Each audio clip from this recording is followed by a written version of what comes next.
Lumabas ang video ni Saldico. Ano sabi nila? AI yan. Ano? Sasagkain na naman nila yung transparency. Palalabuin na naman nila. Para sa ganon, yung accountability ay hindi natin may pipilit. AI ba yun? Yung AI walang anino eh. Nakikita ko yung anino ni Saldico.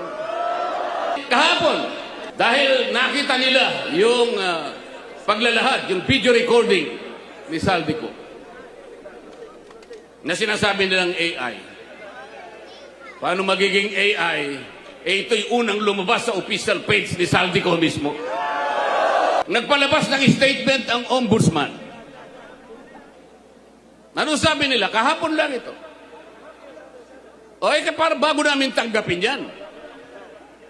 Kinakailangan ay umuwi ka rito at paberipika mo yan. Siguro panutaryo mo yan. Gawin mong opisyal yan.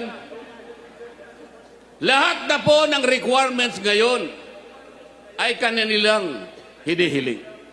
Nakalimutan nila sa mismong charter ng ombudsman. Yung mismong batas na gumawa sa opisina ng ombudsman. Pwede kang maghain ng complaint sa anumang kaparaanan at anumang forma. Kahit anonymous tatanggapin. Paano natin may papalitaw ang transparency at magkaroon ng accountability sa ating bansa kung ang namumuno sa Ombudsman Office na dating Secretary ng Department of Justice at ang kanyang Prosecutor General, sila ang unang taga-usig, sila ang unang dapat magsampa ng naukol na kaso para sa ganun mapanagot natin ang nagkasala. Sila pa ang nangunguna para pagtakpan lahat ito. Papayagan po ba natin yan? Hindi ba iniinsulto nila tayo niya?